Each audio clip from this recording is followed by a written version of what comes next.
Hallelujah. परमेश्वर का धन्यवाद हो। आइए हम परमेश्वर के सच्चे चेलों के बारे में जानेंगे। और जो परमेश्वर के सच्चे चेले होते हैं या हम देख सकते हैं सच्चे जो शिष्य होते हैं उनके अंदर क्या लक्षण होते हैं। हालेलुया। और हम देखते हैं कि जब यीशु मसीह ने अपने चेलों को शिक्षा देना शुरू किया तो हम मत्ती रचित सुसमाचार में देखते हैं वहां पर 11 अध्याय में अगर पढ़ते हैं तो और उसका 29 पद में जब पढ़ते हैं तो वहां पे यीशु मसीह ने एक बात कही कि तुम मुझसे सीखो, मैं मन में नरम और दीन हूँ। हालेलुया। तो यीशु मसीह अपने चेलों को नरम और दीन होना सिखा रहे थे कि आप नरम दीन बने, मुझसे सीखें। आजकल के समय में देखें तो हम देखते हैं जो अपने आप को यीशु मसीह का शिष्य भी कहते हैं या चेला कहते हैं, या हम कह सकते हैं कि वो अपने आप को बेटी बेटा भी कहते हैं, और बहुत कहना भी चाहिए। पर क्या वो चीज जो यीशु मसीह हमें सिखाते हैं बाइबल में जो हम पढ़ते हैं, क्या हम अपने जीवन में फॉलो करते हैं? क्या हम नरम और दीन होते हैं या अपने आप को नरम बनाते हैं? नहीं बनाते। बहुत से लोग के जीवन में हमने देखा कि उनके अंदर नर्मता नहीं है, दीनता नहीं है, जल्दी गुस्सा आ जाता है और जल्दी से वो लड़ाई झगड़ा करने लगते हैं और बाइबल भी पढ़ते हैं। तो हम केवल ये जो बाइबल पढ़ना है या वचन सुनना है, वो केवल सुनकर ही नहीं छोड़ देना है, उसको अपने व्यवहारिक रूप में लाना है। हालेलुया। व्यवहारिक रूप में लाना है, उसे अपने कर्मों में दिखाना है। केवल सुनना ही नहीं है, केवल वो वचन को पढ़ना ही नहीं है। ऐसा नहीं है कि बस पढ़ा और छोड़ दिया। हमें उससे व्यवहारिक रूप से उसे यूज करना, इस्तेमाल करना है, लोगों के बीच में अपने आप को बताना है कि हम नरम हैं, दीन हैं। हालेलुया।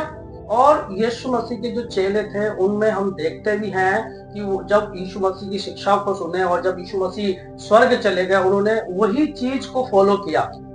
उन्होंने अपने आप को नरम किया, दीन किया। आप देखते हैं बाइबल में कितनी उन्होंने यातनाएं सही। यीशु मसीह ने तो हमारे लिए प्राणों को दिया ही, और यीशु मसीह ने तो हमारे लिए बहुत नरम दीन बन गया। इफिसियों की पत्री में पढ़ते हैं उसने दास का रूप धर लिया।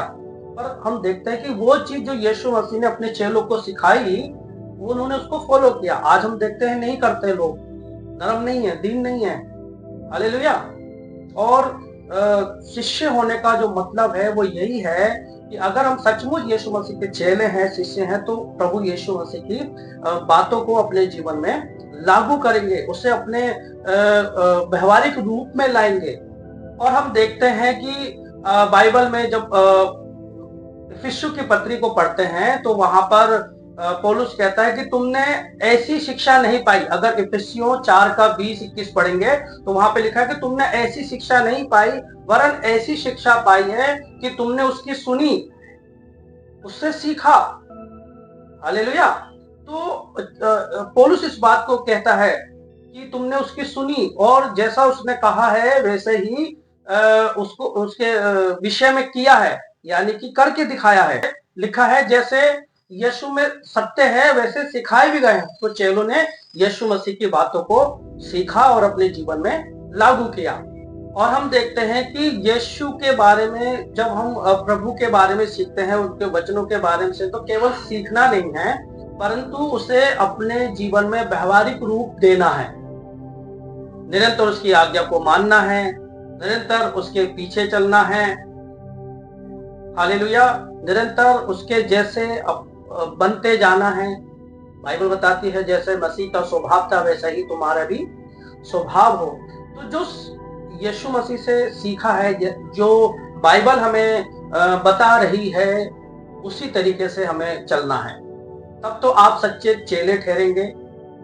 और सच्चे चेले का जो लक्षण है वो ऐसे ही होते हैं। और पौलुस भी कह रहा है कि तुमने सीखा है, तुमने उसकी सुनी है। हमें भी आज सुननी है, यीशु मसीह से सीखना है, बाइबल से सीखना है, उसे अपने जीवन में धारण करना है, उसके अनुसार चलना है। तभी आप एक सच्चे चेले ठहरोगे, सच्चे शिष्य ठहरोगे। हालेलुया। और अगर हम बाइबल में और देखेंगे, यूहन्ना रचित सुसमाचार की पुस्तक में हम देखेंगे 8 अध्याय में और उसका 31 पद में अगर हम और देखेंगे तो वहां पे यीशु मसीह कहते हैं कि तुम सचमुच मेरे चेले ठहरोगे यदि तुम मेरी आज्ञाओं को मानोगे। अगर हम सचमुच यीशु मसीह के शिष्य हैं, यीशु मसीह के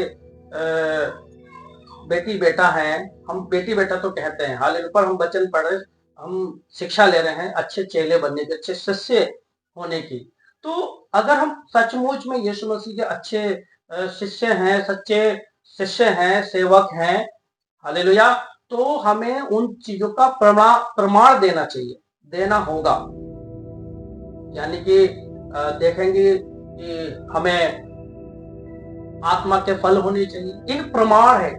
अगर आप सचमुच यीशु मसीह के चेले हैं, शिष्य हैं और अपने आप को कहते हैं, तो एक उसका प्रमाण होना चाहिए। हमारे अंदर परमेश्वर के आत्मा के फल होने चाहिए और उसे हमें व्यवहारिक रूप से हमें हमें हमारे अंदर होने चाहिए, जैसे प्रेम करना, दया करना, हालेलुया। और बहुत सारे हम देखते हैं कि पवित्र आत्मा के जो हैं 9 फल हैं, हालेलुया। तो चेला बनना, शिष्य बनना हमारे लिए बहुत जरूरी है, और वो भी कैसा? सच्चा शिष्य, सच्चा चेला, सच्चा प्रभु का सेवक बनना बहुत जरूरी है, और वो तुम्हारे जीवन में दिखाई देना चाहिए, है ना। और वो कैसे दिखाई देगा? यदि आप प्रेम करते होंगे, दया करते हैं लोगों पे, और जो है कृपा करते हैं, भलाई करते हैं, ये पवित्र आत्मा के फल है। और बाइबल कहते हैं तुम मेरे चेले तभी ठहरोगे जब आप उसकी आज्ञा का पालन। तो ये हमारे व्यवहारिक रूप में होना चाहिए, हमें दिखना चाहिए, ये प्रमाण है। अगर आप कर रहे हैं तो उसका मतलब है आप प्रमाण दे रहे हैं, मैं भलाई कर रहा हूं, मैं प्रेम कर रहा हूं, मैं आज्ञा मान रहा हूं, परमेश्वर के लिए खड़ा हूं, परमेश्वर की सेवा कर रहा हूं, सबके साथ मेल झोल से जो है रह रहा हूं, सबके साथ अच्छा व्यवहार कर रहा हूं। तो ये आपके व्यवहार में दिखेगा, आपके जीवन में दिखेगा। ये प्रमाण है सच्चे चेले होने का, ये लक्षण है सच्चे चेले होने के। यदि आप ऐसा करते हैं तो आप सच्चे चेले हैं, सच्चे शिष्य हैं प्रभु के, और प्रभु से सीखें, क्योंकि प्रभु कहते हैं तुम मुझसे सीखो, और चेलों ने सीखा। आपको भी सीखना है, आपको भी बहुत जरूरत है। आप एक अच्छे शिष्य बने, अच्छे सेवक बने, अच्छे